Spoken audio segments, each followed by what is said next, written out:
This is Joseph Carpenter. Today is the 4th of October, 2024, and I am interviewing Mr. Kenneth McDonald. This interview is taking place at Terrell State Hospital. It is sponsored by the UTA Department of History and Geography and is part of the Terrell State Hospital collection. Thank you for agreeing to be interviewed today, Mr. McDonald. Yes, sir. Can you share a little bit about your background before you came to work at the hospital? Well, my parents were both working at the Wichita Falls State Hospital. In fact, my father got drafted and was not there when I was born, I don't understand. But my mother was working there, my grandparents were working there, so several. And as a young child, I had some asthma problems, so they needed to move, or were advised to move, to a wetter climate. So they looked around, were able to find openings at Terrell State Hospital. So we decided to move here in about 1948. I see. How old were you? 2 to 3. I think I was 2 when we first got here, and in fact we lived with family and various ones that we knew around here. And then we actually lived on campus in a number of places. How much memory do you have of the time when you first got here as a very young child? Do you have any memory of that? Very little, but we actually lived in the administration building, building 500 now. And one of the first things that I remember was there wasn't any much entertainment because television didn't exist. So my day was spent in an unair-conditioned building looking out the window. And as a result, they were tearing down the buildings that preceded the ones that are there now that Iowa tells me they're about to tear down. So that was my growing up, was watching these large pieces of equipment slam against. So very exciting for a 2 to 3 year old. Right. But I remember doing those kind of things. I can remember on campus we moved to what was called the Night Watch Cottage, and that was where the existing gymnasium building is. And the neat thing there was I could go outside, and then occasionally a train would come by about 50 yards away because it was on the campus of the state hospital. I see. And they were always good about waving to me, so it was always exciting to see the engineer go by, just chug, chug, chug, and blowing the horn and what all, just for my benefit. So I'd always wave and see them. So those are some of the earlier things that I recall because they were kind of special things that not just everybody got to see. Right. Were there other families and other children on campus at that time? At various times. At that particular time, I was so small we didn't really have a lot of interaction. I had cousins that lived in town that I got to play with occasionally. But over the course of time, up until I was a senior, there were a variety of children that lived here. And in fact, Dr. Cowley, when they first moved in, he was the superintendent. And an interesting story, of course, he was able to get out with his children, but he was basically told to leave.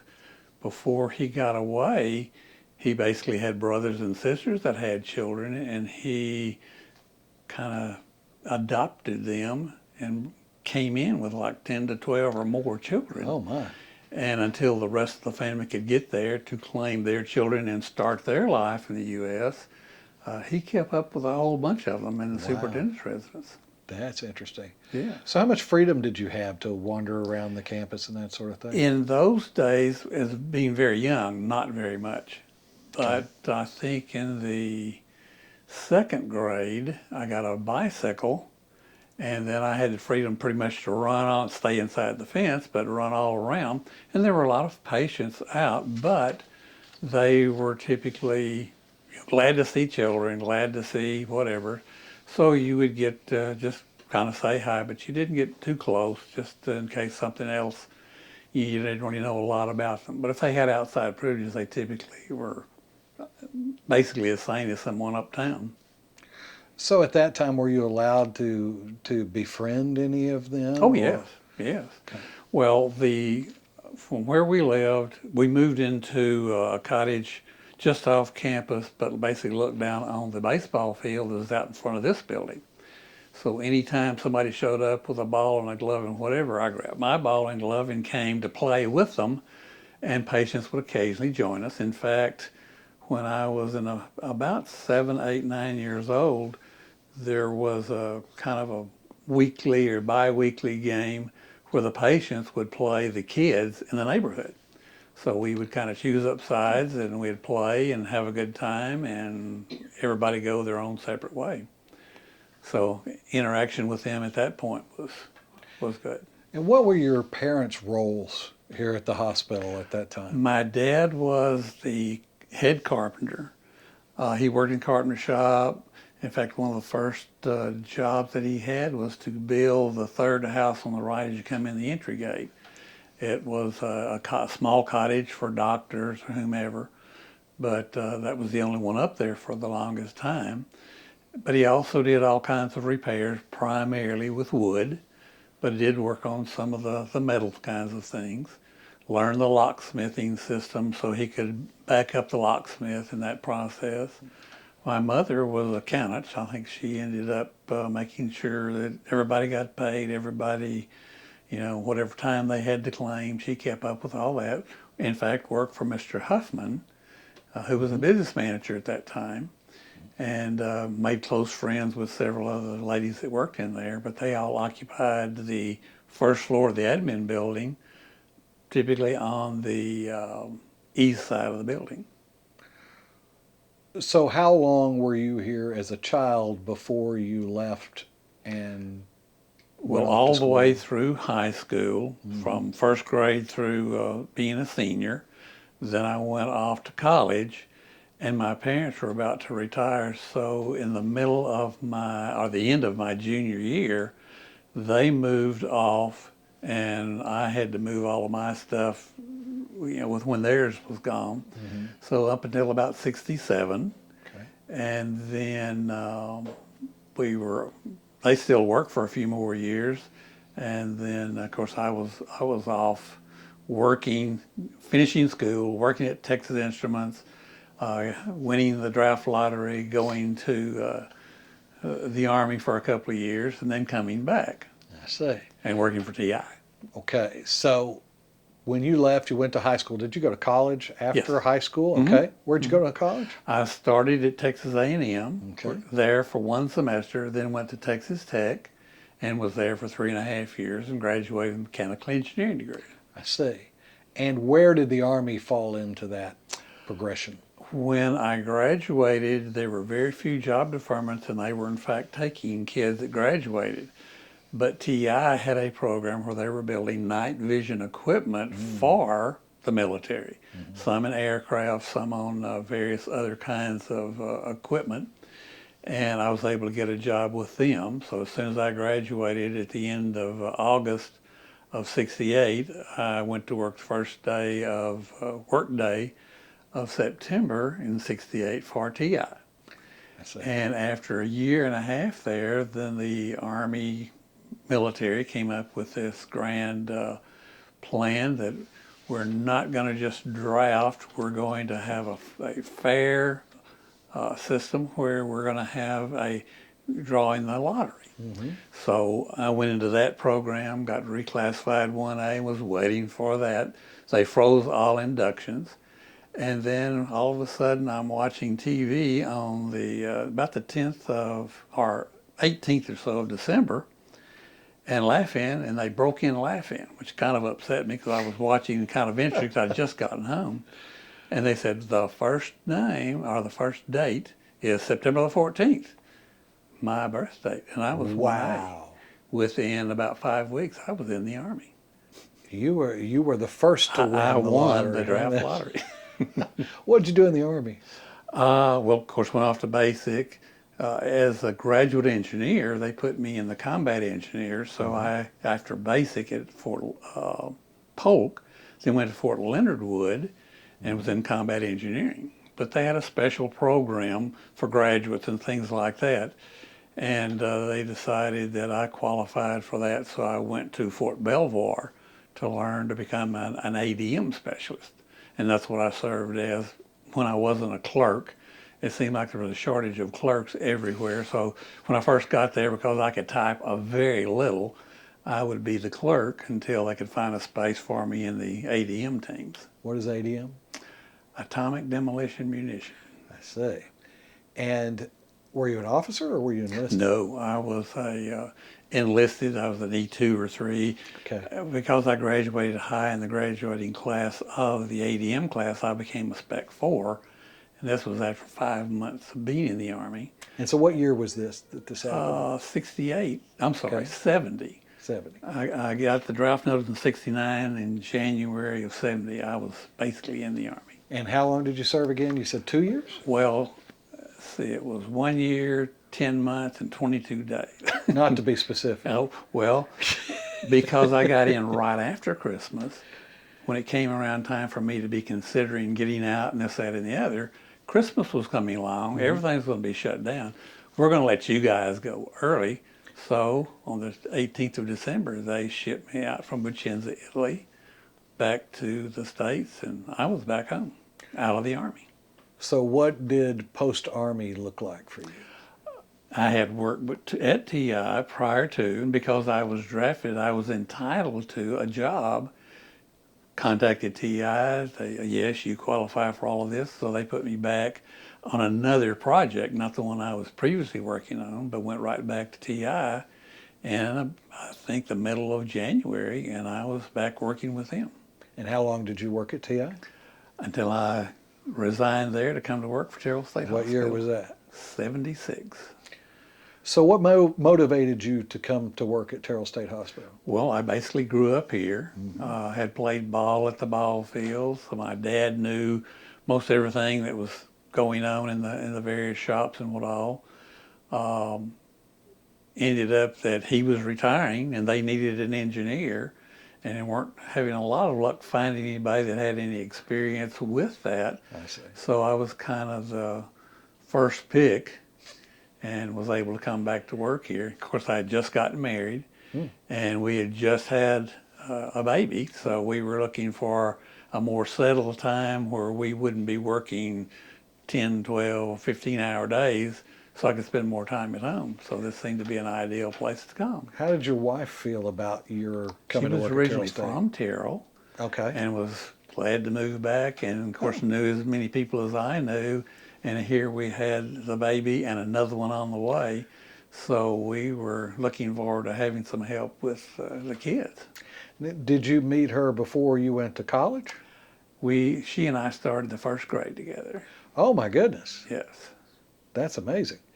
So did you have any sort of mental health training, anything like that? Not, well, in those days there wasn't a great deal, but none whatsoever in terms of going to various safety classes or orientation type classes. Be prepared for this, be prepared for that, and if you encounter someone, this is how you respond.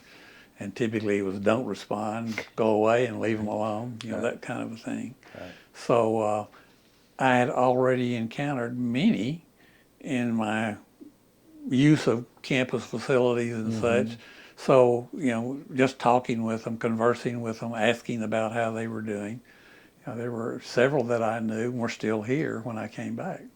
So you were gone for several years. So what were your impressions upon coming back to Terrell State Hospital? Had it changed, and how much? It had changed a little, but basically I was here as they were building the 50s and 60s iteration of their buildings. So coming back to visit my dad, he would have to go do something, so I'd get to go and kind of tour the building that was being constructed. And I was already familiar, having worked out here in the summers. I spent 5 summers in high school and early college out here working for them, typically doing the water testing on the refrigeration equipment, the towers and things like that. So basically had to run, and this time I had keys, so I could pretty well get to everything I needed to get to. Right. And could, knew a lot of people as we walked up and down, see a lot of people. At that time, there were a few patients that worked in the maintenance shops. So I got to visit with them and talk with them and learn a little bit about them. And that was kind of a good time. Had things changed quite a bit from the time that you Not were here at the that first time? time. It was changing, but in the last part of my college, finishing college and whatever, that was when the RAJ, Jenkins versus Cowley court case began, which evolved into other things and more things and other things. And ultimately that they were beginning to put a little more money. They were beginning to understand what the code required in the buildings. They were beginning to, couldn't do everything, but they did some of the things they could do to make it safer, a little more livable, tried to make it more home-like environment rather than the institutional, just beds everywhere and patients occupying those beds. How did your friends and family react to your coming back to Terrell State Hospital after those years? Well, many of them had gone on, but many of them were still here. So it was good to visit with and see. Not many of them came out here because they had family in town. So some went into banking, some went into the lumber business, some went into just, odding in things around. But it was always good to see them. And in fact, because I had played ball during high school, I immediately got to play ball with groups that, we had what we call a JC softball team. So in the JCs, we had a traveling softball group, and I was involved in that for years. And that was just kind of a natural evolution into. And Were you living on campus? when we came back, yes, there had been a fire in the second house as you come in the front gate, and they had basically abandoned it. But one of the incentives to try to get me to come back was that they were going to renovate that so that we would have a place to live. So we were living in Garland, and I was commuting for a few months, but my dad, who had retired, took that job as a subcontractor, knew how to get everything bought through the state. So he basically renovated that for us, and we moved in, and I think it was somewhere around May of 76. Okay, We moved in there. very good. Can you describe a typical day at the hospital from your vantage point? What did a typical day look like What era? when you first got here? Okay, when I first got here, well, I was just learning about, what they do and how they do. We didn't have many buildings that had air conditioning, but we had some spaces that were air conditioned because they permitted the staff to buy a unit for their office, and the facility would provide power for it. So most of the offices had little window units, but only M&S building and I think Whitton Chambers were about the only ones. But they had, in the late 60s, they'd begun to redo some of the other buildings and install air conditioning equipment. So going from one person doing all the refrigeration equipment, which included food service, vaults, those kind of things, and now having actual air conditioning for the wards, work was beginning to get much busier, and they needed more staff to do. And finding staff that were qualified to work on this broad range of air conditioning was quite a deal. But it was very labor intensive too, because they were cleaning the filters all the time. It's kind of like in the Navy, you start at one end and paint everything. By the time you finish, you start over. That was like filter cleaning in those days. By the time you got through all the buildings and all the units, it's time to start over. Wow. So it was, of course, electrical. There was not a great deal of electrical. We only had one little power station, and it served the whole campus. And then they started putting newer buildings in, and they needed additional power. So a second station went in. And then later on, with all the new kinds of equipment, basically rewiring all the buildings, getting them to the point of where they could actually accommodate business machines and things like that. Right. In fact, the old what was G building, and it became the education building. We basically had to chisel out walls to embed wire in it so they could have a place to put an outlet My goodness. in those. And I was involved in that in the summers of 67, 8, somewhere along in there. What was your wife doing during this time, besides taking care of She kids? was, well, taking care of kids, and she was trained as an educator. Okay. She was a elementary educator. Mm-hmm. In fact, she was working in I think with fourth graders when we married. Then came down here, had babies, but they were beginning to have 3-year-old and 4-year-old and whatever, and knew she was a teacher. Mm-hmm. So she basically went to work for a Presbyterian kindergarten when the girls were of an age that needed to be there. Mm-hmm. So her job was go work at school. They went with her. They, as a 2-year-old, I think Abby was in the 3-year-old class and did well, but they just kind of worked their way through to kindergarten, and ultimately stayed there for a few more years. And then the independent school district, who she had worked for some, and they wanted her to come back and work for them. So she did, and Mm-hmm. when the kids go to school, then she went to school. So childcare was not really a major issue at all, and she pretty much went where the kids went. At the time that you were here, during the time that you were here, the extensive time you were here, were there children or adolescent patients here at Terrell State? They were trying to develop a children's program. The problem was they didn't have space for them. So in fact, they were embedded with the adult clientele. And this is 8, 9, 10, 11, 12-year-old kids. In fact, I remember coming in here and seeing some small children wondering, well, what are they doing here? Right. Well, they typically kind of worked under the wing. I say worked under the care of one of the adults who kind of kept the rest of them away from them and whatever. But they weren't being taught anything particularly useful, and they were made fun of, and they were challenged to go do something to somebody, steal this for me, and those kind of issues, which created more issues. Right. So they began to try to develop a new program where the children would kind of be separate. And I think the gentleman's name was Mike Stark. He was, I think, either a social worker or a psychologist, and tried to develop a program where he dealt with the children. So I think we ultimately renovated the space over in what was then the M&O building. It's one of those probably scheduled to be torn down soon. M&O? And that's M&O. What does that stand for? Well, numbering system, this used to be 1 and 2. 3 and 4 was right next to us. The next one over was 5, 6, 7. The next was 8, 9, 10. 11 and 12 and 13, 14. Those were the numbered ones. A, B, C, D, E, and F were the letter types. Okay. And after F, then I think it went to G. G was that education building. H, K, and L was the large building where the Marie Ballard Center is, where the adolescent school is now.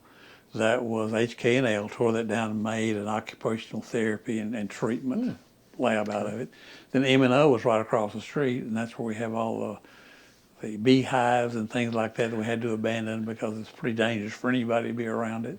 But that's where they renovated for the children to have a place by themselves. What year was that they renovated that? That was probably in 76 and 7. Because we had immediately tried to get money to build a unit, and that's where the children's unit came in, and that was built in 78 and occupied. That was the little kids. The big kids were in our building. They basically cleaned it out and made it an adolescent center, and then the kids were there.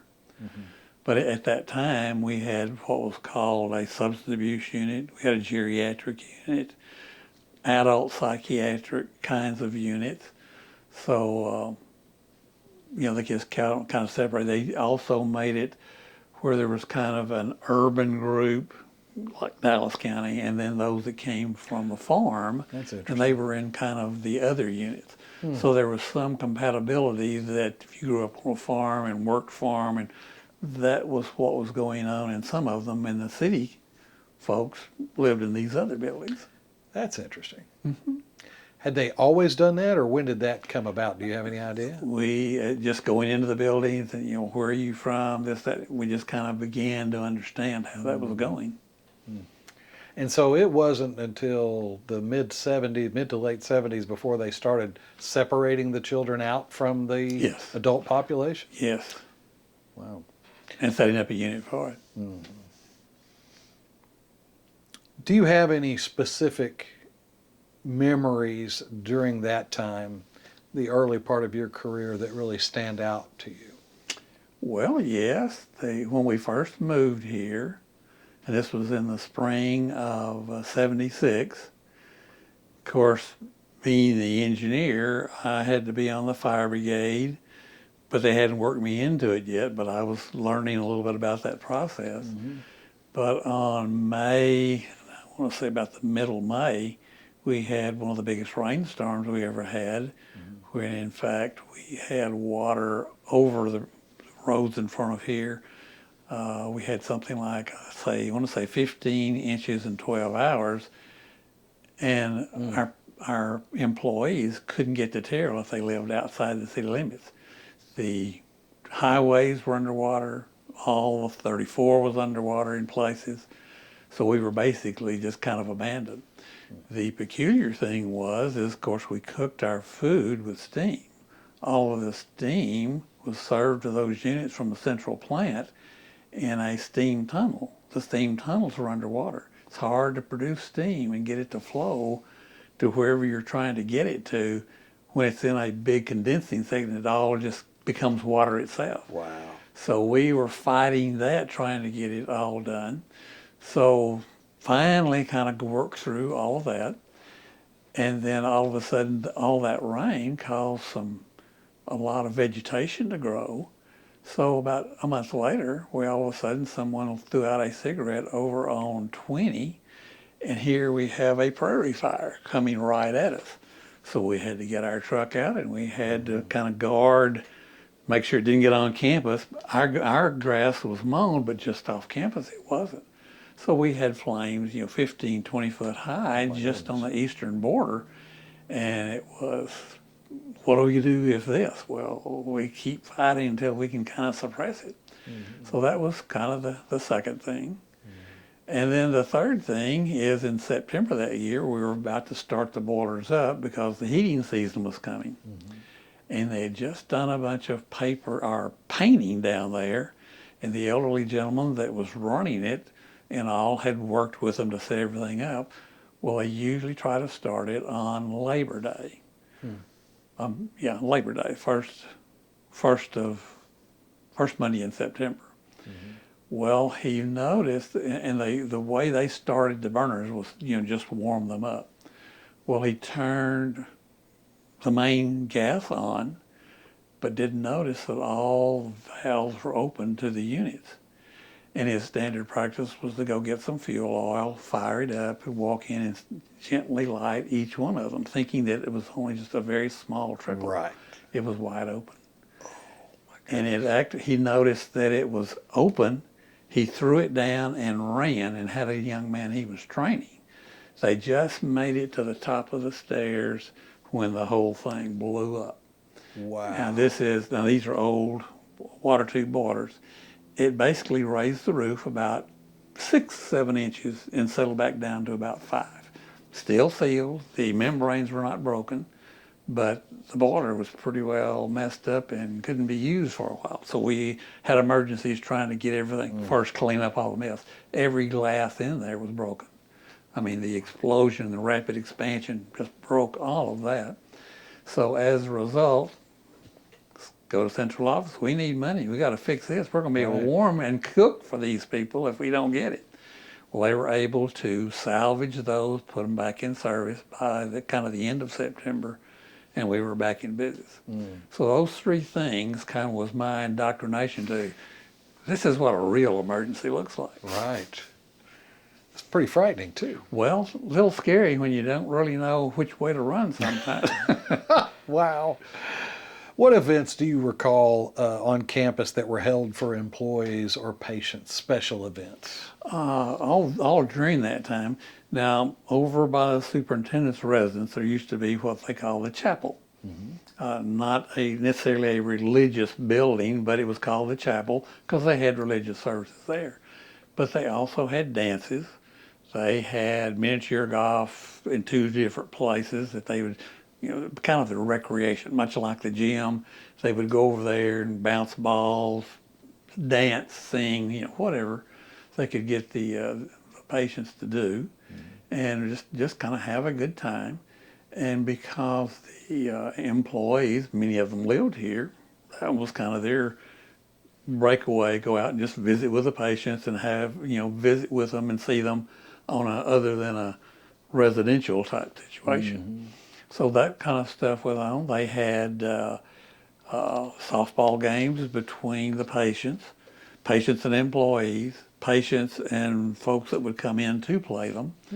In fact, the ball field was used primarily, even back in the 40s, the high school football teams came out here and had their football practices here.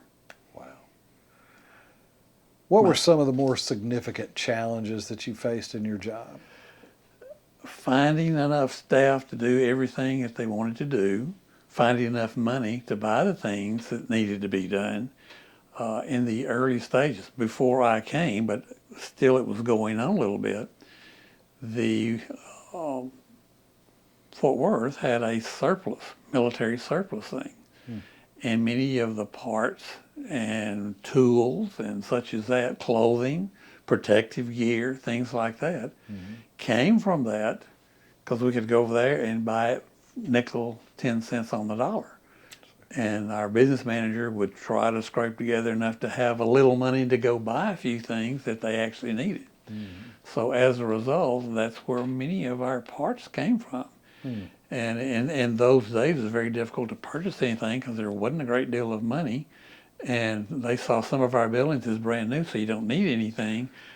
But we had psychiatric patients tearing things up periodically too. So that was always a struggle, finding enough money. So we kind of learned to use the money we had until it ran out and get by as best we could until a new period came along and they got a little more, and then we would go from there. In fact, we found on our some of our water lines that they had lead valves because they couldn't find anything else to shut the water off with. So they found surplus lead valve. It came off of probably a battleship somewhere. They used it, and it never gave them a problem because it was always open. Until one day it failed and you go dig it up and it's, what is this? So go buy a new water valve and put that on. So things like that you find. Now, one of the other interesting things is we have never dug a hole out here that we didn't find brick or some building material, even off the beaten path, whatever. So apparently every time they tore a building down, it was used to fill a hole and then backfill to the point that it basically covered everything. They used the ash from the coal that was burned in the boiler plant to actually fill holes in the roads. The peculiar thing about that is ash makes acid. The pipe for water that was there was being acid eaten up by that, so we had more pipe to repair because we were kind of shooting ourselves in the foot by putting the ash in these holes and it leaching down and attacking the water pipe. So we had lots of leaks in those days. So just that's kind of the evolution. After the war, there wasn't much until things began to get a little bit better, but it was just a matter of kind of a struggle for survival. Right. Let me back up just a little bit. Sure. What buildings do you remember as a child that are no longer here? The chapel, of course, 3 and 4, 5, 6. You've probably seen pictures of. We had 5, 6, 7, and 8, 9, 10, and they had a crosswalk across the D Avenue for patients to go and come for their meals. But they had a big fire on 7, burn it off, so they came in and put a roof on top of 6. So we had 5, 6, 7's gone, 8, 9, 10. When they tore those down, that was about the period that they were building Whitehall, and that's where 5 and 6, 7 and 8 came from, because they were replacing these 2 large buildings. I see. Now, And so when you came back, was it a lot different? well, of course, I was here the whole time these things were changing. Okay. Originally, when we were here, I was a child and riding the bike here, there, and everywhere. Whit and Chambers were not there. Right. So they had to build those. In fact, D, E, and F, ABC, D, E, and F, were built while we were here. And because we had rail service to the campus, we basically, I say we, the contractor built a concrete plant right there by the rail, so he could get his rock and sand and whatever, mix the concrete, and go pour it for ABC, then D, E, and F. So all of that was in the mix, kind of here, there, and everywhere. How did you build relationships with patients? Did you have? More of that when I was a child, Okay. because they would play ball with us. We'd sit down, and when we were tired of playing, we'd sit down and talk. I remember several. Many of the patients were part of the labor force. Our grounds department basically had 1 tractor, a bunch of reel mowers, and 2 or 3 staff. So these young men and that were patients would basically be, would you like to go outside today and work?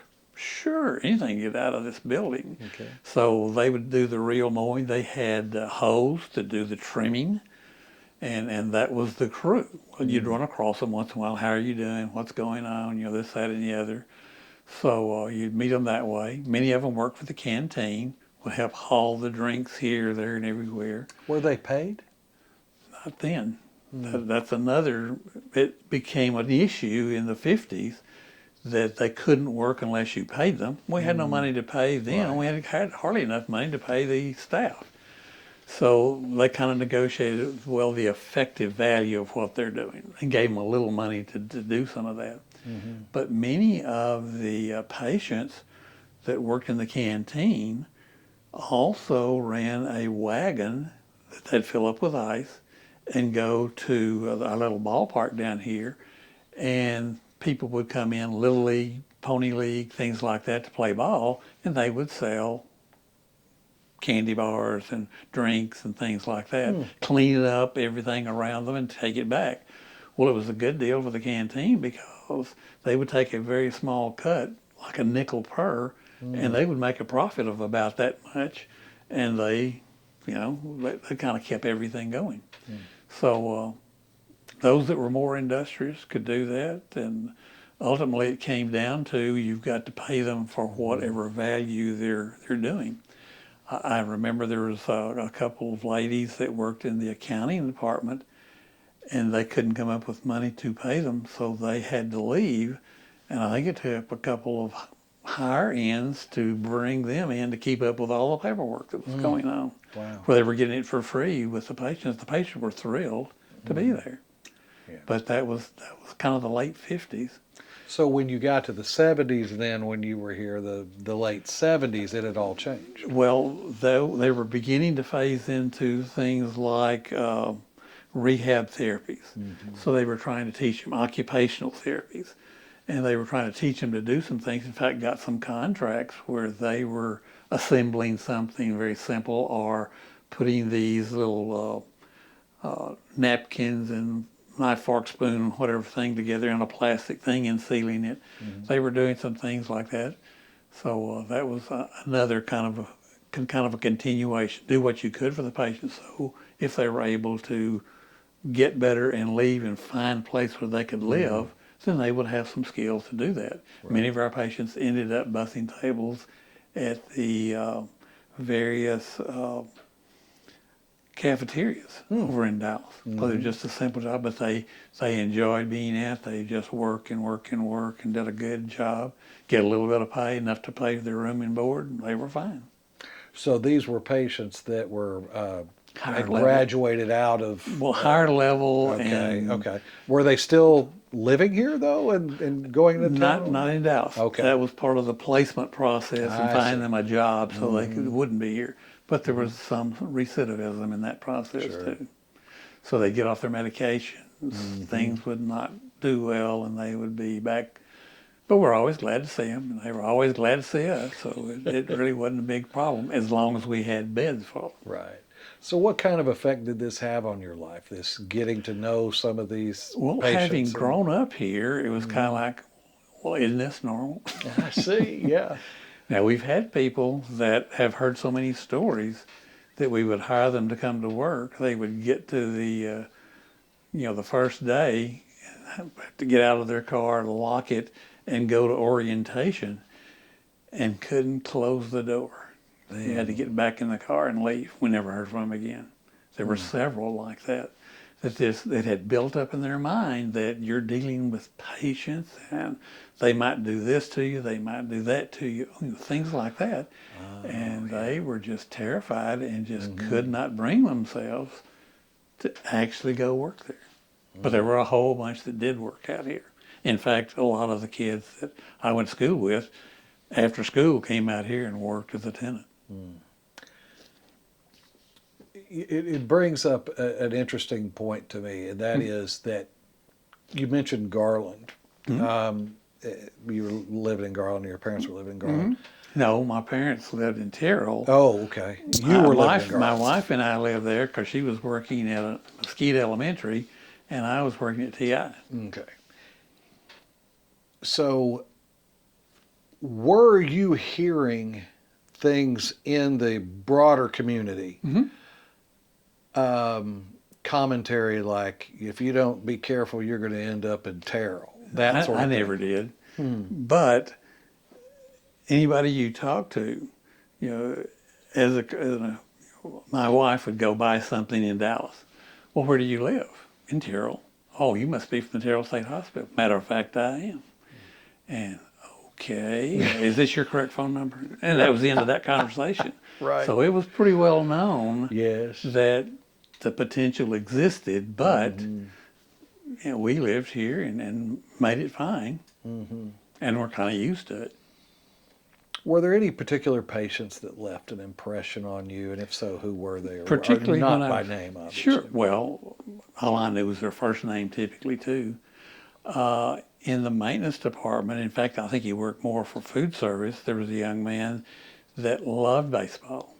Somebody had gotten him a transistor radio so he could listen to whatever game he could get, which in those days was typically maybe St. Louis, if they happened to catch the right waves and such. And he just loved baseball. And he would come and talk with Conard Watkins. That was the guy that was our locksmith. And they would visit, and then because I played ball, they'd get me involved in it. Who do you think this? Who do you think that? And as a result, big conversations. Well, the patient, Denver, was able to read and able to do, but he really enjoyed the Jimmy Pearsall story, where he had some issues mentally and played professional ball, and he loved that story. Well, as he was moving out, he wanted to be sure I got that book so I would have it to read. So, that's one of many. There was also a young man named Whitey. His legs did not work. He had 2 irons and roller skates, and he would go down the street, basically pulling himself along with those irons, and would come out to see us play and do whatever else. Well, Whitey basically had the Bible memorized. You could bring your Bible from home and quote any verse. He could repeat it to you without looking or anything. Wow. And he was very impressive, just very brilliant, very smart. So that was, many of them out here, they said the big joke in maintenance was, well, how do you tell the patients from the staff? Patients don't have a key. No difference. Everything's the same, but patients don't have a key. Right, that's wonderful. So, how did the hospital's practices change during the time that you grew up here versus later on when you came back? How had they changed? Well, see, just before I came back, the part of the court case was that we would become accredited by the Joint Commission. And as a result, the Joint Commission was just beginning, so they had their first interviews and whatever else, I want to say in about 1973. And they sent out like how old is this building? When was, how is it, how's the heat, where are the exits? Very, very simplistic things. Sure. And they filled all those out and sent them back, and everything was fine because they'd never seen a state hospital particularly like this in Texas before, so they were just kind of learning the ropes themselves. And as it went on, each time it would get, well, we need a little more information, and we need to know how you handle this, and we need to know how you work with patients, and how are the patients getting better, and those kind of things. Well, we were only involved in the safety and the maintenance and those kind of issues, and were the buildings constructed in accordance with code, and were they safe to occupy? Well, many of our buildings were not built with code as a reference. So we had a lot of issues. Many of our buildings originally had all the doors swinging in because you had a screen door. You didn't have air conditioning, so you wanted a fan to circulate the air through there. So your main door swung in, your other door swung out. Right. So as a result, that is not right. You have got to put the main door on the outside. Well, that screen door is not going to do you good on the inside. So lots of arguments, but they had to do it. So one of the things before one of the intermediate joint commissions was go take all the doors out and put the other door out there and throw all those screens away. Well, this is about the time they were building Chambers Hall. Okay. And Chambers Hall was built just like that. The main door was inside, the screen door was outside. Because having never had air conditioning, they didn't know any better. We're going to have fans to cool this place off. Right. Well, they had air conditioning, so it was an advantage for them. So we had to go reverse all those. And just before they left the contract on Whit, it says, reverse all the doors and don't bother buying all those screen doors. We can't use them. That's kind of the evolution that began. So door swinging the right way, barriers, we ran pipe just kind of in wide open spaces. I had to go seal those in to create differences in the building. So if you retreated from one to another, you were protected for a while. So we fought that all the way through. I guess 1981 was when they finally came up with a kind of the code that this is going to be how we're going to have to renovate to. State had not nearly enough money to do all of our buildings that way. And that began the process of do 100,000 here, 100,000 there, 100,000 over here, and hope we could get by. And we barely did until we finally started getting some new buildings that actually were built in accordance with code.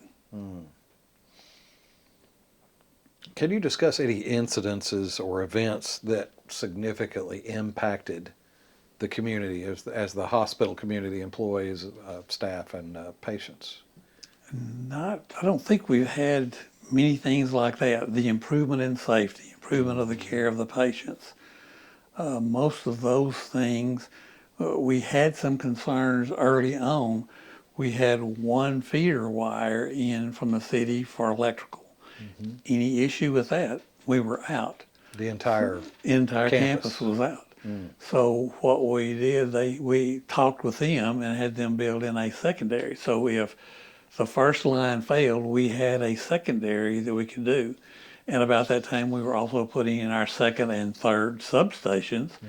And as a result, we were dividing the campus up a little bit so we could do certain things and isolate power. If we weren't in all the air conditioning, we could actually take one off and backfeed with the other two. So things like that were improvements. Similarly, water. We had one water coming in from down when you first come in, it was kind of down to the right, a 6-inch line. Well, all these buildings and all these sprinkler systems, all of a sudden you needed more capacity. So a new line was put in, and to help fund that, they were trying to put in a sanitary sewer line. So they kind of agreed to, you let us have your easement across your property to put in this line, we'll help you we'll put in a second water line. So those kind of things were, we were learning more about, we need some redundancy to be able to function here. So those kind of things kind of came to pass, and we all of a sudden had a little more options when something went haywire. What kind of stories did you get from patients about their lives and their experiences? By that time, there were more people, including social workers and those that were working closer with them and talked about those kind of things. Mm-hmm. Most of the time, if a patient talked with our guys, they were telling them, well, they just don't feed me enough. They just, it's loud in here all the time. I need a barrier so I can get some sleep. Or somebody's turning the television up as loud as it'll go, and everybody goes the other side of it, and this one person listens to it over on his corner. Those kind of complaints, as if we could do it. Right. And we had some issues early on where somebody would get mad, I don't want to listen to that program, pick the television up, throw it down, so nobody had a television. Oh my goodness, yeah. So then we began to put boxes around them and tie them to the floor and all those kind of things. So at least they didn't do more damage than we could ultimately be able to do anything with. Right. So, those kind of evolutionary type of things happen just as a matter of trying to keep a place for the patients to be able to do. If you'll recall, right now, we couldn't have more than 30 patients at any one nursing station. Okay. When Chambers Hall was built, each wing was supposed to accommodate 50 on Chambers and 60 on Whit. Wow. In 2 years, the demand for space was so big. So they get one nursing station for 60 patients. Mm-hmm. And our buildings were built in 61 and 63 for 50 per wing and 60 per wing. Mm-hmm. So all of a sudden the capacity was reducing quite a bit, and there still was no privacy. The staff could just look out and see everybody in bed, and as a result, that wasn't private enough for them. So all of a sudden they needed more privacy, they needed lots of space, etc.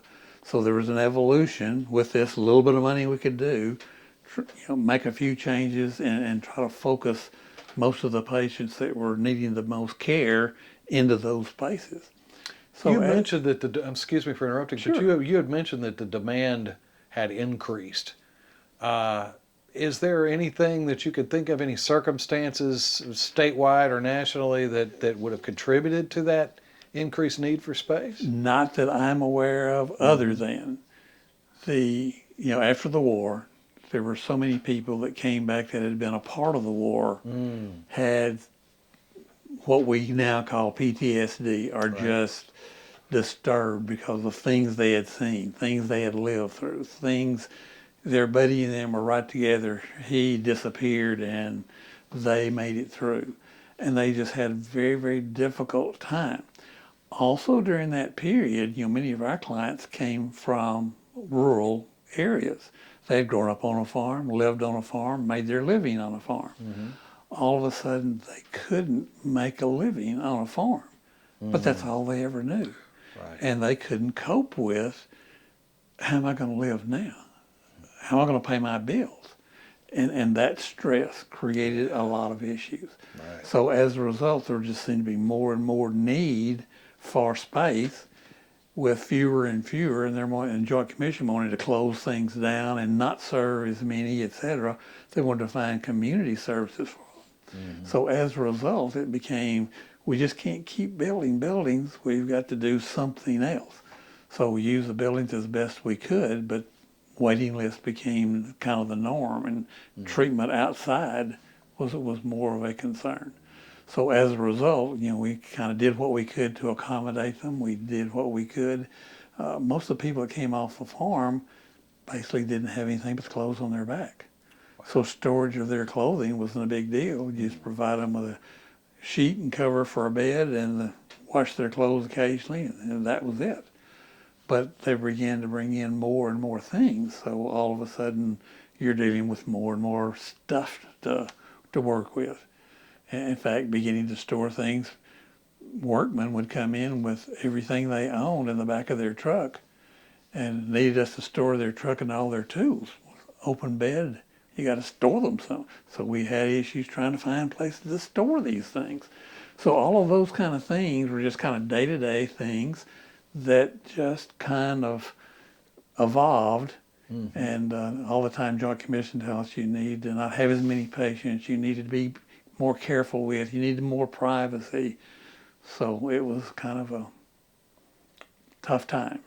So how did you cope with the emotional and psychological demands of your job?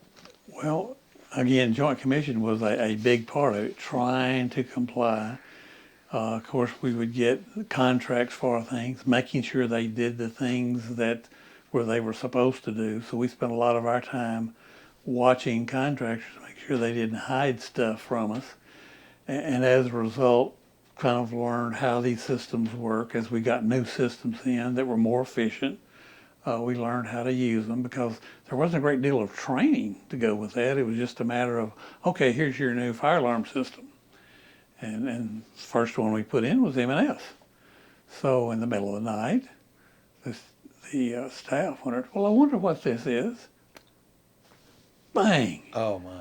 We had no keys to reset it, so it rang for about 30 minutes. They said, we have a fire, we have a fire. We run up there. Well, we don't have a fire, but they did give us one key that we could undo it. So we closed that one back in, but that doesn't reset it. You've got to go downstairs. We've had no training with. So we began to figure out what all it might take to get this thing shut off. Well, we ultimately did by pulling a relay to kill it, but that's the kind of things. It was all new to everybody. And in the middle of the night, it was, now remember, if you pull this, we can't reset it. Don't pull it unless you got a real problem. Right. What support systems were in place for the staff with dealing with, their own issues and workplace stress and that sort of thing? Well, I don't remember.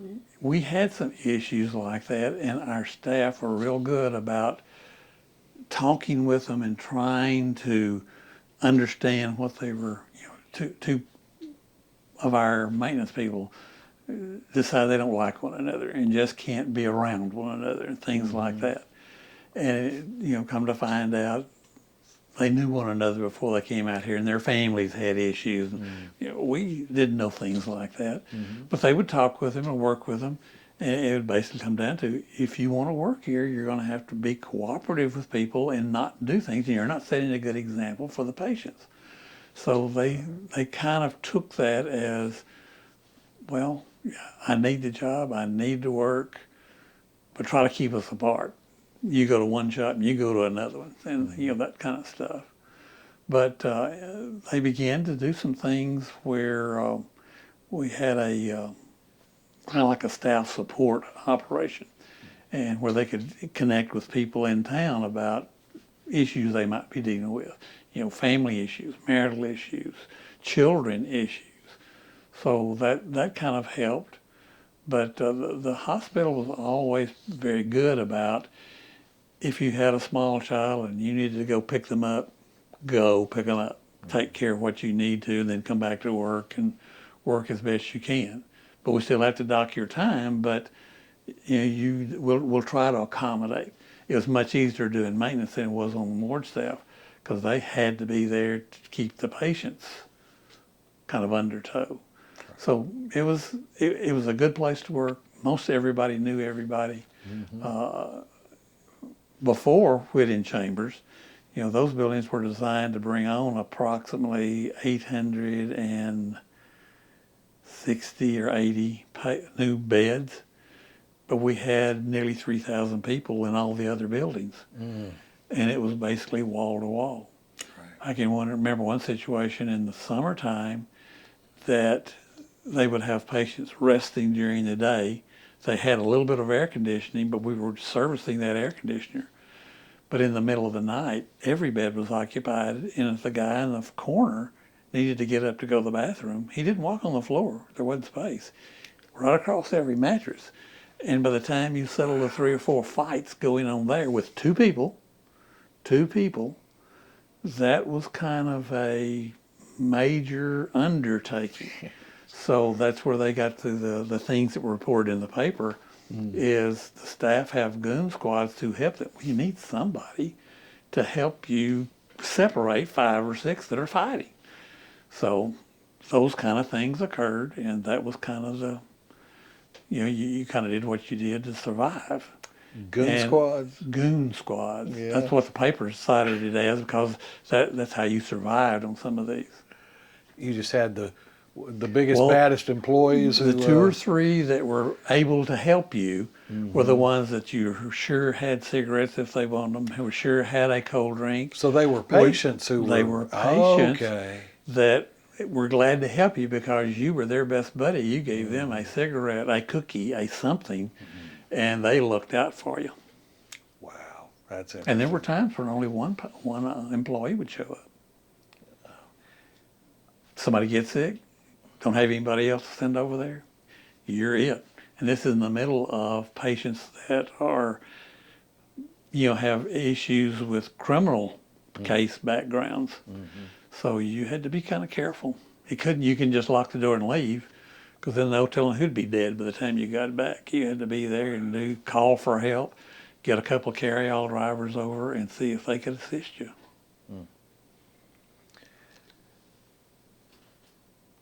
How did your perspective on mental health in general and the state's approach to mental health more specifically, how did that change over your time of employment here? Well, again, when we were first here, it was more of a custodial care. Okay. Many of the people had seemingly gotten over their issues and weren't striking out at people and such as that, and could work productively, but there just wasn't a place for them. Family didn't want them. They couldn't take a job because they may have something that would stress them and create an issue. They'd be right back. So there were many that were not as severely troubled as many of them were. But the treatment plans that they were doing seemed to be helping some, and in fact, periodically there would be discharged. But some of them would come back, but some of them went on to live productive lives. So that phase of it, and that was during the period when they were beginning to get more staff in to actually treat the patients rather than keep them. And we weren't just a custodial care, we were a treatment facility. But it was kind of few and far between how effective, because they didn't have support programs out in the community to kind of continue with. Do you know what staff turnover looked like during that time? I know there were periods where it was very, very difficult. And again, the situation where it became the patient has all the rights and the staff can't do anything. So they developed the PMAB program and whatever. You basically keep them away from you until you get some help, and then 4 or 5 try to intervene to help. But there were many situations where somebody comes up with a club and going to hit you, you better find some means of protecting yourself. And situations occurred where they weren't able to do that, and the patient was able to severely hurt some people. Did anything like that happen to you or to your team? Not that I saw, but I heard about. In fact, in the late 40s, one of the yard crew groups, there was a kind of a straw boss type who was telling them, get you two, let's go to work. Get you two, let's go to work. He was just sitting there smoking, doing something. And he turned his back on him. He picked up a pipe and hit him back across the head and killed him instantly right there. Wow. And it's like, you got to be careful with these people. Even though they don't show any outward want to hurt you, things like that can happen. And that was a scary thing. Unfortunately, I wasn't around to see any of that. But that's the kind of thing that you occasionally dealt with, and it was scary. You've already addressed a lot of this, but I wanted to know if there was anything else, any other significant changes that occurred during your tenure here that stand out to you? Well, going back to Joint Commission, the Joint Commission had all these rules and whatever, and typically you could see the benefit of doing that, making it safer for the patient, making it safer for the employee, having enough employees. There were standards on how many employees you needed for so many patients. So having additional staff to be able to work with them better, and all of that benefited, and that evolved over the period of time that I was here. Mm-hmm. So those kind of things were probably the most beneficial, because the key thing was we were here for the benefit of the patients. The patient should be treated respectfully, mm-hmm, with the idea of they're going to get well, get over what was causing them pain, and go on and do something productively, or at least go live in a place that was not as restrictive. But we had some treatment now. We needed to use that treatment on people that could benefit from it. Mm-hmm. So that was one of the evolutionary kinds of things. So I think that was kind of the biggest thing, to where there were real programs that really helped the patients.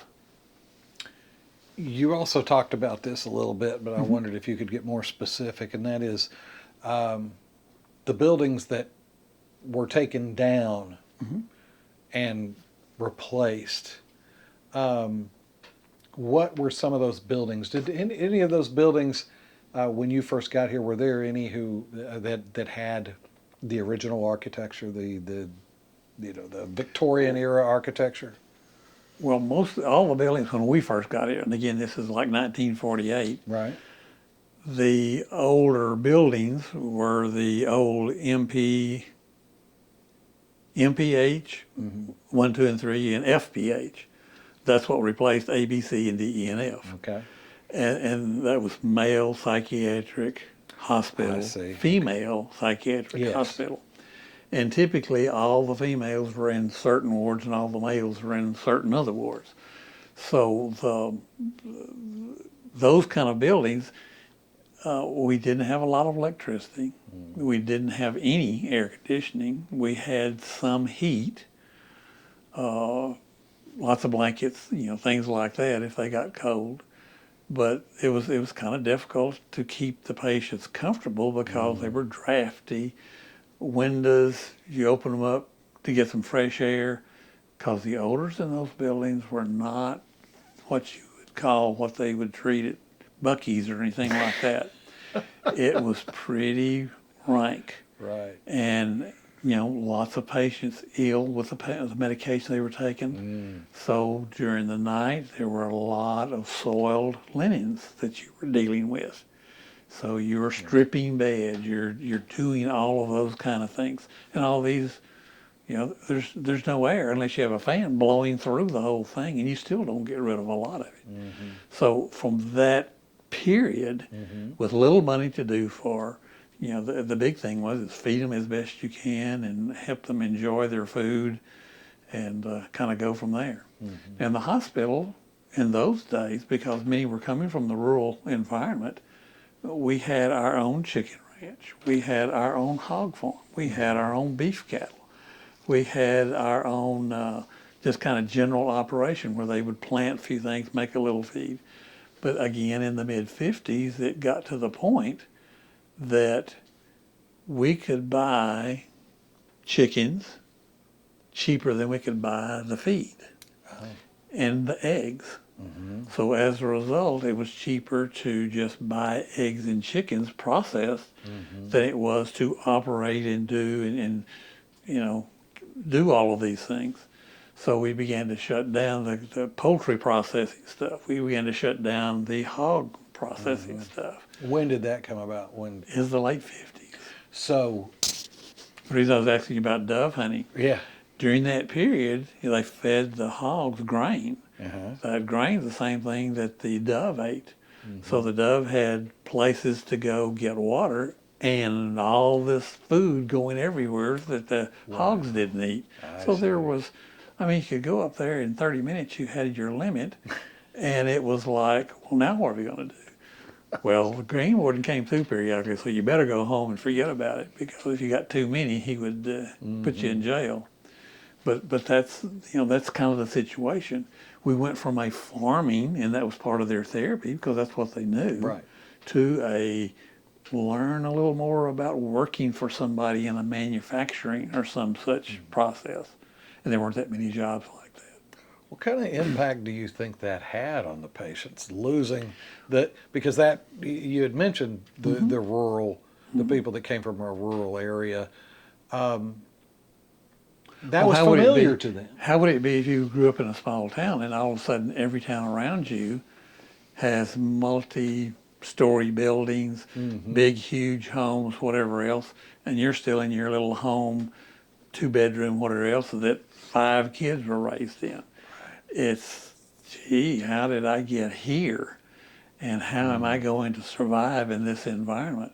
It's just things are changing, and some don't cope with that change. But when the hospital lost the the cattle and the chickens and the hog farm and all of that, that took away some of that familiar environment. It did. It did. And what kind of impact did that have on the patients? Patients basically had nothing to do but sit on the ward and smoke. And that's what they did. Wow. So what factors contributed to your decision to retire from Well, I retired twice. Oh, you did? The Joint Commission and whatever, I had my effective with military service plus accumulated time, etc. I had 30 years in. Yes. And it was kind of getting tired of the kids were getting off and, were getting their families and things like that. So it was, it looked like a good time to go, but I was still mid-50s. So it was like, well, I can just do little odd things at home, and my wife was still working, so I could help her do more things and such, and go visit the kids. In fact, one of the first things I did, my oldest daughter got sick, had 3 kids, and I had to go take care of those while she recovered, because her husband was an engineer for Halliburton, and he had to be at work all the time. But, a couple of days, she's up going again, so we just come on back. But having the freedom to do that was very beneficial. So, But 2 retirements. 2 retirements. Well, after a cycle of Joint Commission, they had gotten in some other new staff that hadn't been able to be here as long to learn as much about the codes and such as that.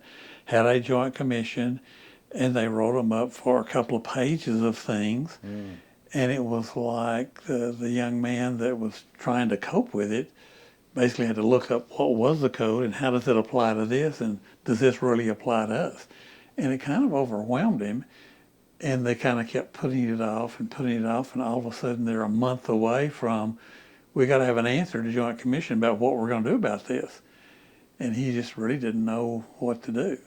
So one of the young men that was an assistant of mine talked to the ones that were in charge and said, well, if you want somebody that knows the code, you better go get me to come back out here and review all this, because I already knew parts of it and knew there were things we could do about some of it, but there's not much we can't do about some of it.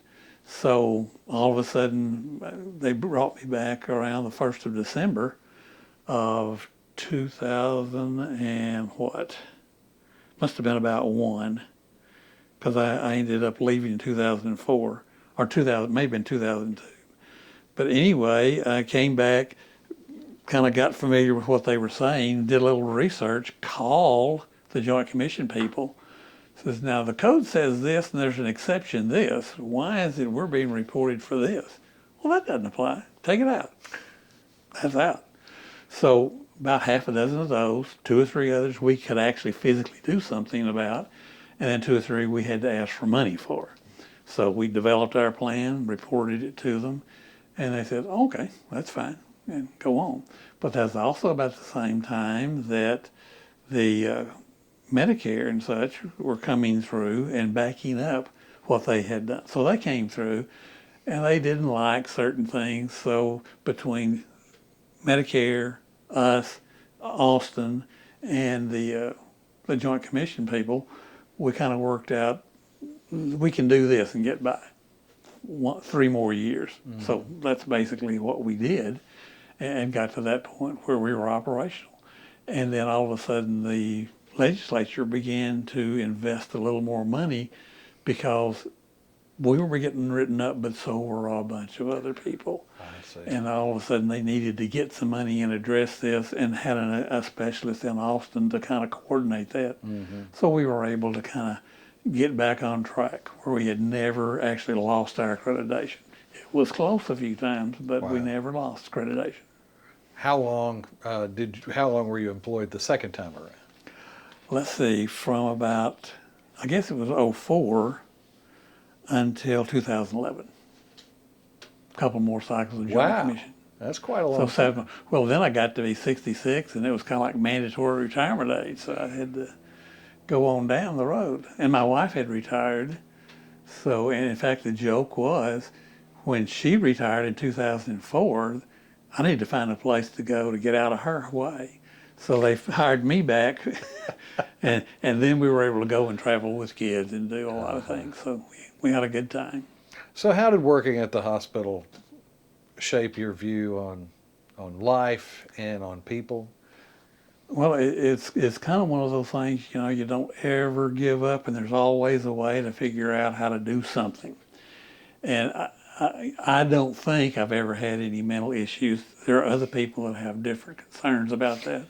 Right. But, coping with a lot of things, just making do with what you've got sometimes.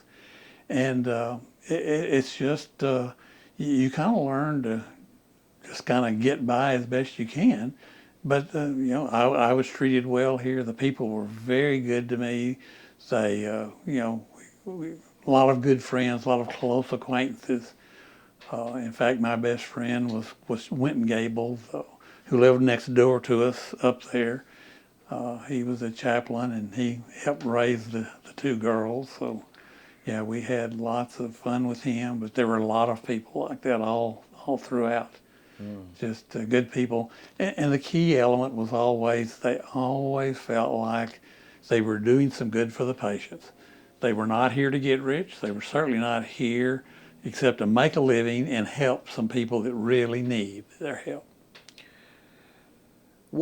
You've stayed involved in the hospital even after your retirement. What programs or events would you like to see brought back to the hospital? Well, I think they're still doing most of the things that kind of developed. They do the Halloween celebration, the Christmas celebration. They have an activity where they celebrate the employees as well as the volunteers, and they appreciate that. The more and more things they do for the patients, we're not a long-term care operation. And we had built some things at the lake for the patients to go down and camp out and do. We can't really do things like that because they're here for treatment. If they get treated and do well, they leave to make room for somebody else that's on a waiting list. So as a result, it's not quite as extended care as it once was, but we had a lot of things to keep up with and that, and very few staff to do it. So the staff really worked together well to try to keep things going and keep up with and keep it comfortable for the patients. What's your fondest memory of your time here, either growing up as a child or as an employee for those many years? Well, I have a lot of memories. I don't know about the fondest. Probably playing ball down at the ball field and at the other ball field. When they decided to build more and take this ball field away, they actually communicated with a home in Corsicana, and they were trying to build a new football stadium. So they gave us all of their stands, and we just had to build a fence and put up lights. In fact, the TP&L, our TXU, gave us the lights, and helped us put all of that up, so it didn't really cost a lot. That's the way we afforded most of the stuff. So some of the best memories are the way we kind of finagle things around to get things to use. But playing ball with the kids from the community coming out and getting a little more comfortable with the patients, being there, sitting with them on their on the stands, waiting for the next game, and getting to know who they were. And when they would do something, clap for them. They really ate that up. So it was a lot of things like that. Of course, many acquaintances that got to know. What was the most difficult thing that you faced in the entire time that you were here? Well, the loss of my parents within about a 2-week period in like 91. They had worked out here. I think one retired with 42 years service, and the other one with 30 some odd years service. And they were about to celebrate their 50th wedding anniversary. And before that date, my mother had a stroke and ultimately died in July. And that my dad was 10 years older.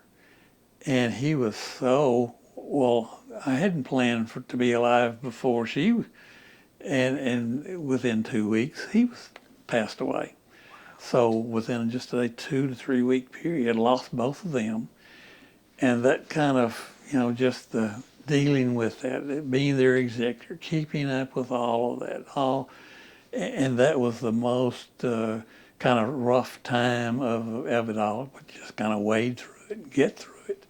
Right. But that's the way life it is sometimes, and many of these patients dealt with the same thing. That's one of the patients that we had out here. We knew when she was a child, her father died, and she went from valedictorian to almost a vegetable. She just almost couldn't do anything for herself, and just trying to help those kind of people kind of get through it all. That was kind of rough. Yes. Did your parents tell you stories about their experience here? Things that you may not have witnessed? Well, there were a lot of things I didn't witness, but there were a lot of things. They enjoyed fishing and whatever else. But when they were working, and this was like in around 1941 too, somewhere back in there, they had to have the superintendent's permission to marry. They both worked on the campus. Right. Accommodations were made for him to live over here and her. So the superintendent had to make the decision, can I find accommodations for the two of you somewhere? Mm-hmm. So that's the reason they had to go through that process. And they thought it was kind of a joke until they realized what was going on there. But they had to have his permission to marry, and then he had to go and figure out where they were going to live and how they were going to make do. Mm. So that was kind of an interesting process. Yes. Yes. Very. So if given the opportunity, would you do it again? I'm not sure I would, because again, the pay scale, and after you retire, you like to do a number of things. The pay didn't necessarily cover responsibilities sometimes. But the scarier thing about that was there were a lot of people that worked for me that were exceptional employees that made less and still had the same responsibilities I had. And that was always a concern. If you're not in the medical field, it seemed like they did a much better job taking care of medical folks than they did the other support services kind of people. But there are a lot of opportunities out there, and the TIs. In fact, one grandson is not grandson, son-in-law is an engineer. Was an engineer at Halliburton, then went off on his own, and he's a commercial pilot. He's works doing things for Halliburton that he designed years ago. Does all kinds of odd and end things for people trying to figure out, I need a circuit that will do thus and so and operate this equipment. He's exceptionally good at that. Then another son-in-law that's an anesthesiologist. So there were opportunities out there. My daughter, the anesthesiologist, that daughter, youngest one, is a PA, and the oldest daughter is the one that does all the business. She keeps up with all the records and makes sure they get paid and this, that, and the other. So they both kind of found their niche and do very well for themselves, and that's has some opportunities. How do you think growing up here impacted your children? I don't think much at all because they were well protected and there was a fence around and nobody could get in. But no, that it was kind of a. They pretty much had the run of the town. They could go and had friends to do, had friends come out and sleep overnight with them, things like that. So it really wasn't a dangerous situation at all. They could play ball, they could play tennis, they could do all kinds of things like that. And I don't think it impaired them. And in fact, one that came to the PA had a better understanding of listening to people. What are your real problems? How can we do and such as that? But got tired of telling everybody you need to lose weight and you need to stop smoking. That was kind of the result for everybody. And but it's just what you're accustomed to and how you kind of live through it all. Do you have insights into future generations or for future generations relating to mental health care and how to approach understanding mental health a little bit better? That's something that kind of scares me because in my generation, we didn't have a handheld computer that basically told us everything we needed to know. And many of our older patients are kind of in that situation. They don't know how to operate a smartphone. They don't know how to operate a computer. And now the folks that have all of these things are beginning to have stressful situations. And how do they cope with it? And coping with all of this stuff like a computer, and you do these things that you know is right, and nothing happens. It doesn't work. And that gets very frustrating. And people have issues during that cycle. So I'm wondering how they are going to cope and how you deal with them, helping them understand it's not the end of the world if your computer just flashes before your eye. Right. You've got to develop some other skills to cope. And that's one of the things, I don't know how the treatment people now deal with those as they phase from the group that you can talk to and understand where they're coming from versus the ones that just kind of clam up and don't do anything but play with their computers. What was the funniest moment that you experienced at your time here, during your time here? Well, one that I recall that I wasn't necessarily here but heard about is as my dad, Mr. Huffman, and another person that was a higher up at the place were going to do a skit in front of everybody, including the patients, celebrating some little something, and they were going to dress up like ladies. And my dad committed to doing it. Then he decided he wasn't going to do it.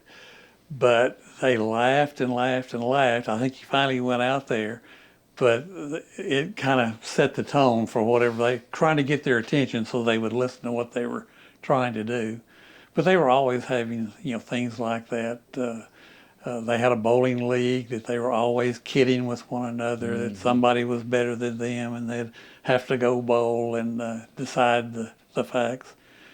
And years ago, they had their own softball team, and they had a pretty good team, and they did a lot of playing, so there were a lot of, camaraderie there where they would have fun, including the patients. Patients would laugh at them when they'd trip and fall over a base or whatever else, but that was as much a part of it as any. But what about the Mr. Fun Creamery? Well, we actually prepared ice cream for a large number of folks. We had a creamery, and we could store so much, but we had to basically make it and ship it and whatever. So they were always fiddling with what's the recipe to get the best product. And of course, the maintenance guys would have to go try it out, make sure they were the quality management part of that operation. And they would get a little bit, yeah, that's pretty good, but if you add a little of this, so they were always, doing things like that. But the patients really, really liked That's the ice wonderful. cream. How long did that last?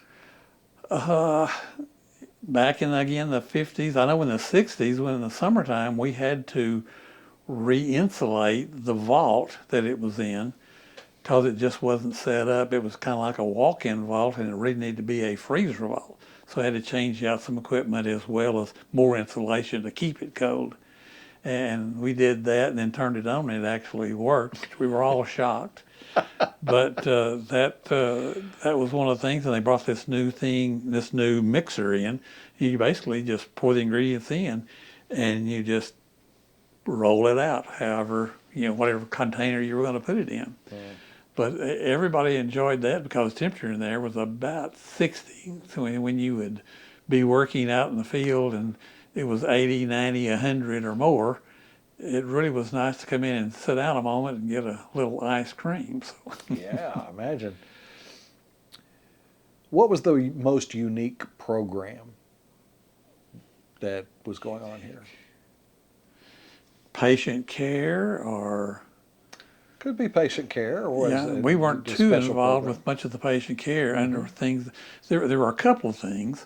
One, the Dr. Davis, our dentist back in the 60s or so, 70s, was able to get some equipment purchased that was basically the top of the line dental equipment.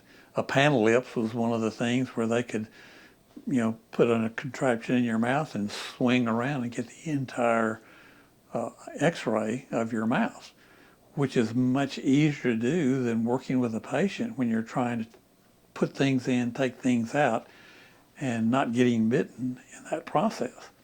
So that was one of the novel things, and it was a lot of electrical, a lot of things to level and do, and this, that, and the other. So that was kind of the new one. But other kinds of things. Let's see. What always interested me was the process of growing the food and doing as much as they could. They had always had chicken dinner every Sunday. So there was a process where they killed so many chickens, cleaned them, prepared them, all this, that, and the other, for up to 26, 700 patients. And that was a major operation. On top of getting eggs every day for them to have breakfast. So that process was always good. And there were a lot of people off the wards that helped do that. But another interesting thing is one of the gentlemen that couldn't cope with other patients particularly well. Basically, they wanted his own farm. So down below where the chicken ranch was, and they had all of this chicken manure and whatever to mix into the thing, he had no means of mixing it in except a shovel and a hoe. And he would go down there, and right next to the creek, he would churn all this up and plant.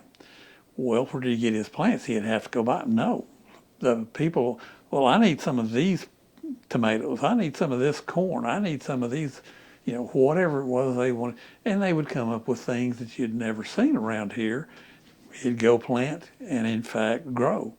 Now, the interesting thing was, well, how did he water it? He would get a bucket, sweep up some of the water that he dammed up to catch some of the creek water, and throw it over his shoulder into the garden. Now, this garden wasn't just 20 foot by 30 foot. It was more like 50 foot by 100 foot. So he did some powerful swinging and carrying and hauling and doing. But during harvest season, he'd go out with a cart and come back with the prettiest tomatoes and corn and cucumbers and everything in the world. And of course, just give them to all the guys in maintenance because they're the ones that brought in the seed. And that was a novel thing. It helped him because he enjoyed farming. It also kind of kept him busy, and certainly was good exercise because he was stout as a mule. And just it all kind of worked out for everybody's benefit. And it wasn't like they were paying these people so much they had ample to go buy, a hot dog here or hamburger there. This was something that they could really use to help them feed their family. So I thought that was an interesting. Good therapy, it sounds. Yeah. Oh yes, yes. Do you have any stories about the morgue or about the cemetery that you can relate? Particularly the morgue. During the summers, coming back from college, I was working, and because we lived on campus, I was on the fire brigade. So one of the main duties of the fire brigade is go do a fire inspection. Well, this is about 5:15 in the afternoon. Everybody's gone. Everything is shut down. So you get, your key. Fortunately, there was an older gentleman that I was with that had a little more wherewithal about what was going on. So our building was M&S. We start at the bottom, go all the way start at the top and go all the way to the bottom. And we open the door. It's quiet. Nothing's going on. Well, let's check in here. Open the door, just a closet. Nothing, no big deal. Go to the next door, open it, walk in, just when we're talking about something, and look around, and there's a contract doctor with a patient on the table doing an autopsy. And as a result, it was like, oh, I don't think we need to be here. And it was like, well, I'm, one of these that's, I don't see blood particularly well in the best of times. It was like, I'm leaving. So we didn't do a long-term inspection there. And the doctor just kept talking about this and this and this, and there's obvious this. And I don't know if he ever even knew we were there. But that was a little kind of scary and shocking at the same time for me. Now, in terms of burials, before about mid-50s, digging a grave was a hand-accomplished process, and many of the patients did the digging for that. So as a result, there's going to be a burial. They'd go up there with their picks and shovels and dig down, 5-6 feet, clean it all out, get it ready to go, and then the local mortuary would bring them out, put them in, and they'd scrape a little bit back in and leave, and then our guys would hand shovel it all back in there. So that was kind of talking about burials, we're not look forward to, because it was so much work, and that clay up there, once it got really, really hard, was like trying to break through concrete to get down to make a hole for it. So that was very, very difficult. So everybody rejoiced when the first backhoe arrived, and that's when they really could do some good then. Right. But that is all representative of how self-sufficient the hospital was. Oh, yes. Well, again, that was, it got more, there was some of the first things, we didn't do mortuarial type work. Somebody else had to do that and bring the body, but if the family did not claim the body and they couldn't find any other means, a group, fireman's group, and he was a fireman, they would spend some money to bury him, things like that, then that belonged to us. And many times we couldn't even find a family member that would say that they knew who he was or she. That's sad. So as a result, they would bury them, and that was all they ever saw. So is there anything that you'd like to add that we haven't discussed? Well, right on the cemetery, back in when they first opened in 1883, there were a lot of issues with people coming here to die, and they started a cemetery.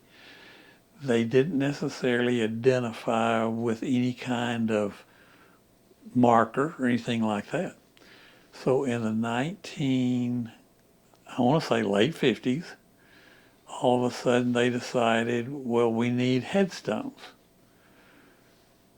But there'd been some issues previous that you can't put a name on a headstone. So you have to put a number. So they kind of tracked back of what the old record was of who was where, but just started naming 1, 2, 3, and all the way up to 3,000 and some odd. And as a result, well, how are we going to make these? We can't buy these. These are too expensive. So they started pouring concrete things and made from the machine shop out of iron, basically like you would do Like a label brand cattle, or a stamp. a cattle Yeah. brand type thing with all the numbers on it. So number, set it aside and let it cure.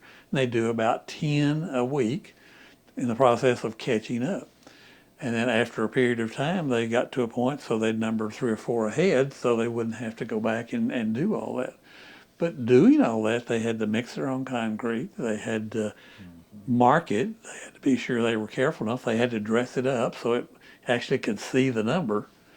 And all it was concrete. So over time, it would kind of wash out and you could barely see the number. So you had to do a little more cleaning up or something, to kind of make it stand out where you could actually read it. But two men did that over a course of a couple of years and got all those numbers. And then all of a sudden it was time to, well, we can put their names on it. And that's when the volunteers started coming up with the names to number, or numbers to names. And it took years to get that project going and finished. But they finally got all of them labeled. And that was quite a project. Sounds like it. Well, I want to thank you for agreeing to be interviewed. I appreciate your willingness to do this. Your story is fascinating and obviously important to the memory of Terrell State Hospital. Sure. So thank you very much. You bet. Very welcome.